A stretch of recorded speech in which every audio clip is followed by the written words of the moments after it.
Afrikaan ada jirta, Ameerikaa jirta, Awurooppaa jirta. Arra akka namni keenya miila isaa fuudhatee Ameerikaan dhahee Awurooppaan dhahee Abiy Arabaa keessattuu nama ajjeesaan jiraanne irratti dalagu jira. Waa'ee tokko dhiiga miskiinaati. Lama yakka Oromoo fi Oromummaa irratti hojjetamaa jiru jechuudha. Umiti hangaan jiraadde Oromoo fi jarraaqee, Oromiyaa fi jarraaqee, uummata keenyaa fi jarraaqee. Wanni ana qofaa miti na dura warri na dura aarsaa kenne. Lubbuu isaa itti wareegee hoggaa isin itti taphattan usnee ilaaluu hin dandeenyu jechuudha. Dantaa namoota dhuunfaa irra dantaa sabaaf uummataatiif yeroo kamiyyuu caala. Kanaaf irra waliin dabarru kana beekaa sirriitti. Kanuma jechuu barbaade asli namoota kaarifis carraa kana. Ceensarratti maal isin jee sababoota waan kana fidan keessaa tokko machii sooshaal miidiyaa. Sooshaal miidiyaan kun akka diragaati beeki. Itti guddanne paaltoo irraa kaafne ni beekan. Yoo if eeguu baatte yoo hubachuu safa awareness qabaachuu baanna rakkoodha sirratti uuma. Ijoolleen badii balleessitee feemas ta'a daballaan ijoolleen sunis badii itti fufti kabiraati isaa irraa laala. Nama ganda nama arrabsu nama ajjeesu miti dhagayaa jiran. Namni harkaan walitti dabru dura arrabaan walitti dabra. Akkasimoo akkasii miti. Amma dura waa'ee mootummaa waggaa osoo hin define, defame, destroy jenne. The D's.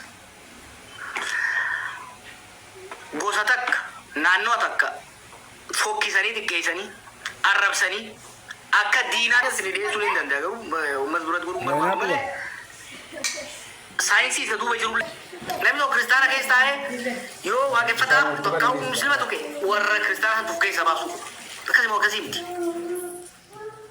Awwan dhufi itti gaafatamummaan isirraa eegu ijoollee hundarraa eegu nama ganda keessanii nama ganda hoggaan jiru biyya tokko osoo hin ta'in nama ganda keessan riyaad garuu yoo qabaallee balleessu taate saaxilaaf irra. Inti isina kun nama biyya keenyaati wanni akkasii hin jiru balaa isinti fida kuni. Sitti immoo ijoolleen akkanatti dhiiga nama ganda jettuuni qeetti yoo deebite nabsa gadaayii taati. Warra Su'uudi irraa qabamee biyya galu jira, simatamu jira, hoolaan re'een sangaanitti qalamu jira, bashannanu jira. Waan kana eega biyya namaatitti seera hin qabaanne silaa Itoophiyaattillee matoo hayaanuu ima miskiina yuutuma waan bareeda dalagan jecha maaliif biyyatti seera jalan oolle Itoophiyaa seera hin jiru. Warri seera jalan oollees ni jira dhugaadha. Garuu barmaafiyaan gurguddaan akka eebbisaa galaayitu bakka xuroo dhabee jira. The wheel of justice is slow but it moves forward. Maali gomman haka suuta socho'a. Garuu numa dhaqa. Gaafa bulguu eebbisaa galaayee faajaan ka burraayu nama keenya fitaa sana turan san hoggaa saaxillu maaraga dabalanii fi makiinaa jijjiiraniif namichi hin dhiifne deemeeti guyyaa adii nama ajjeese makiinaa keessa kaa'atee farshoo dhugaa ture. Haqa namaati. Hidhaniitiin bishaaniin darban. Gurbaa hidhanii bishaaniin darban san jechuudha. Amma bikka seenuu dhabee barbaadamaa jiranii hidhama. Kun isa hin danda'u. Jootas deeman kana keessa ministeerotaatu hidhamuu deema. Komishinerotaatu hidhamuu deema. Amala mootummaa siimuu amala mootummaa sanii sirriitti hin dheeressu. Mootummaa fi booyiraan jaldeessaa saadaa jaldeessaa jedhamuun guddaa mul'isaan takka amalli isaanii. Gaafa qeerransi dhufe dura dhiyya booyiraan jaldeessaa dhiyya. Itti aansee damee mukaana mureetii ofirraa ari'uudhaan darba gamaa gamana sodaachisuudhaaf. Gaafa qeerransitti wal siqe dura ilmoo xixiqqoo fuudhee gad darba. Itti aanee jaartii fi darbatti. Itti aanee ni albaa gaafa kan nyaatamaa jechuudha. Zini galee mootummaa namni mootummaa abdatee lubbuutiyyaan isin qabsiisa. Each and every one of you warri kirimaala kan hojjettan biyya keessaa biyya alaatitti akka amma duratti afoonaa illee waliin dabarru. You will face justice. Kan waan mana hidhaa amal lama taa'eetiin itti qophaa'e. Keenyaa amal sadi taa'eetiin itti qophaa'e. Buloolaan keessaa jiru siistama san taphni akkasiin jiru. Mee ati dhiira Jarmanii taa'iitiin ilmaan Oromoo wal fichisiisi ajjeesiisi. Mee ati dhiira Jarmanii fi Ameerikaa mi Maarsi irra taa'ii Itoophiyaatti gadi nagaan jiraata. Ana abbaan keenya dalchine gaafas ni laalta. You will see. abiyyummaatu si nyaata harka biraatiin osoo hin ta'in harkuma abiyyiinis garasiisan. At the end of the day, the power angoota qabannee hin beeknu akka Oromootti.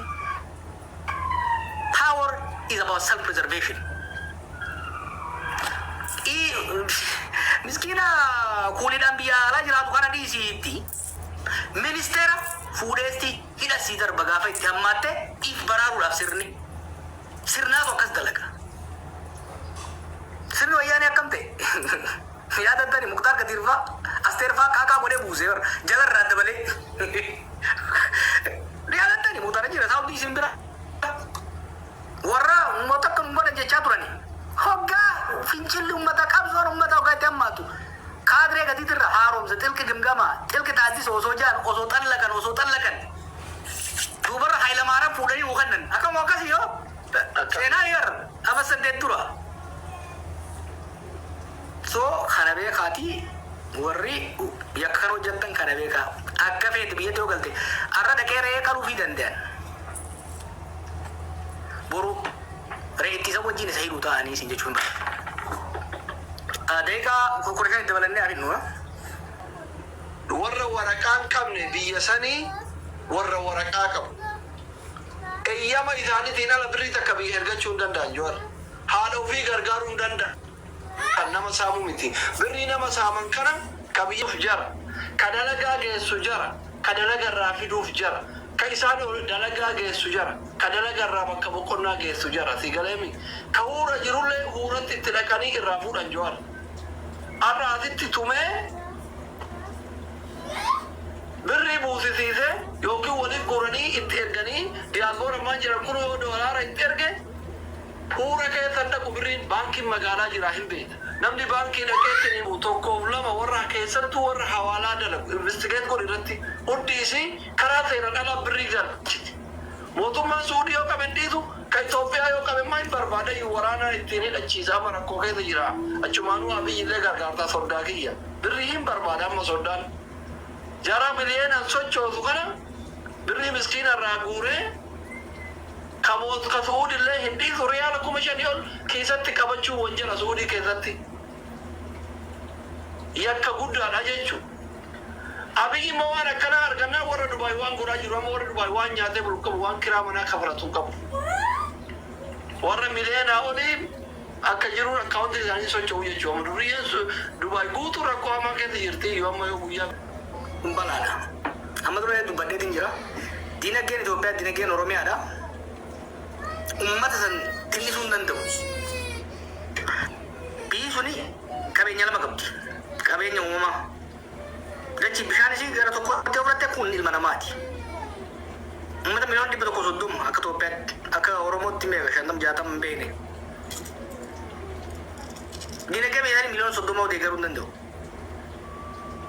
Biyyi sun yoo ta'uu barbaadu taate uummanni keenya gara fuulduraa jiraatu yoo barbaade taate tokko qabeenya uumamaa qabnu dachiif bishaan kana misoomaan cimsuu barbaachisa. Kan lammataa isa human capital, the labor, humna namaati.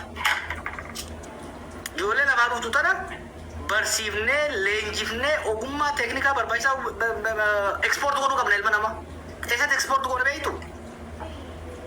Irra jireessatti miidhaleessitti biyyoota arabaa kanatti. Maaliif diinagdee guddaa qaban humna namaan qaban. Biyyoota arabaa keessaa immoo biyyi guddoon saffisaan guddachuu deemtu addunyaa kan waggoota 30 keessatti diinagdee guddaan guddachuu deemu Saawud Arabiyaadha jiran. Wanni biyya isaanii wachaatiin jira biyya sana hubachuun barbaada. Maaliif hireen teenya hireen diinagdeedhaa inni guddaan Saawud Arabiyaa wajjin Chaayinaa caalaa Ameerikaa caalaa.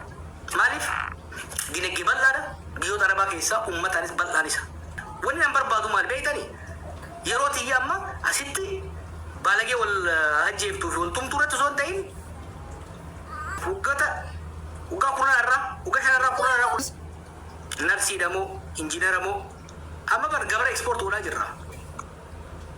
Maaliif ijoollee asii deemtu afaan hin beektu barnoota teeknikaa jabaas hin qabdu akkama taate mana namaatti sanirraa amma ka mufariyaat faana asii oleen kan kanaa miti kan hin barbaadu. Ijoollee teenya akkam daleetti maal waa biraatti waraana mataanii beekta afaan arabaa danda'an barnoota kwalitii barnoota isaaniitti bareedaadha. Wanni nuti irra fuulleffachuu qabnu ijoollee hireen teessanii deemaan teessanii Saawudiidhaan walitti Bangladeeshitti akka warra Paakistaanitti. Warri biyya kanaa biyya Arabaatti hundi isaanii maandisa. Exactly. Tokko ijoollee tana ka bishaan irra yoo liyaatu kana ambaasadara Saawudii isaa argeetiin ture, ministeera isaanii adda addaa yeroo adda adda argaatiin ture. Ni barbaadan nama biyya keenya. Garuu nama biyya keenya akkam barbaadan. Tokko ka barnoota gaarii qabu, lama ka afaan qabu, sadii fi hunda caalaa kan naamusa qabu. Ijoollee dira gaafa harka isaanitti fiddee ijoollee isaanitti hoggaa wanni isaan bar lolaniif ijoollee isaanitti jaabata gaafa diraqnii fi harka diraqe. Dur maqaan keenya amma kanaan hin ka'u. Amma kanaan ka'u eegalee jira. Wanni maqaan dhaggeeffadhaa Oromoo sirriitti. Wanni amma achi ta'aa jiru kun hiree ijoollee Oromoo, ijoollee Itoophiyaadhaa gara fuulduraa cufaa jira. Mootummaa fi gowwaan waan qabu hin dhiisu. Amma kun daatabeesii jiru kudha shantidha. Gaafa namni Itoophiyaa irraa dhufu, namni Oromoo irraa dhufu, nama ajjeesa, wal ajjeesa jaame, dalaga dalaga jaame, khalaas ni cufamaa jechuudha. Wanni silaa nuti irra Saawudii wajjin goshee boonu, wanjalanyaa keenya nuu qabaa osoo hin taane, mindaa keenya nuu dabala, ijoollee teenya inshuraansii nuu kennaa. Sarratee manaa qofa osoo hin ta'in narsii nurraa fudhaa, doktoroota nurraa fudhaa, injiinaroota nurraa fudhaa. Akka amma abiifaa taphatan kana osoo hin ta'in ijoollee teenya sila baatii jaaf. Kolleejii xiqqaa tokko seensanii afaan akka barattu, naamusa akka horattu, aadaa achi akka barattu, akkas ta'e arguu akka qabnu. That's what we're supposed to do. Keenyaarra waa'ee yaalootumuu silaa dubbachuu hin qabnu ture jechuudha. Kanaaf wanni Suudii deemu Suudii irraa hafuu hin dandeenyu sinitti hima.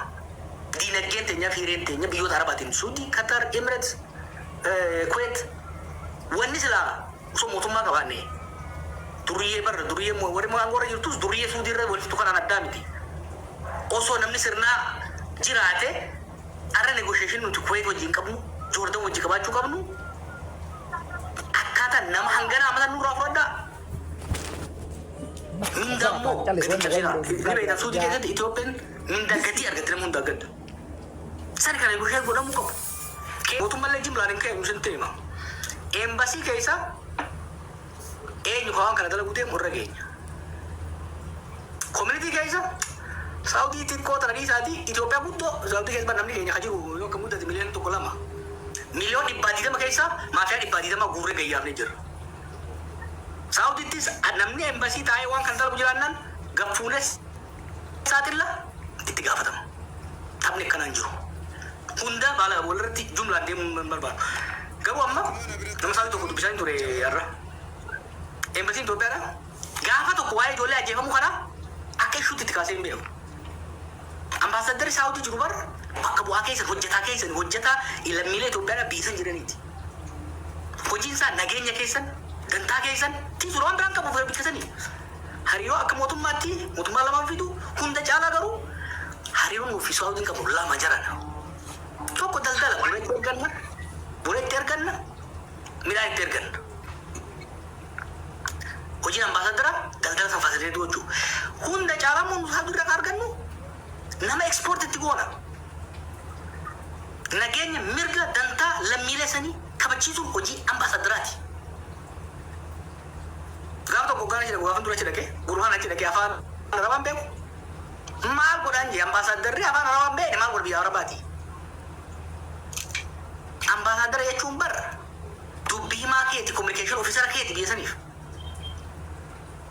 Hagara shaantu hundi uumamtee maqaan biyyaa badu ambaasadarrii fi hojjettoonni embaasiidhaan waan kana ishuu guddaa godhanii poolisii wajjin ta'anii koominitii wajjin ta'anii ulamaa wajjin ta'anii ijoollee kana qabanii adabuu danda'uu qaban jechuudha.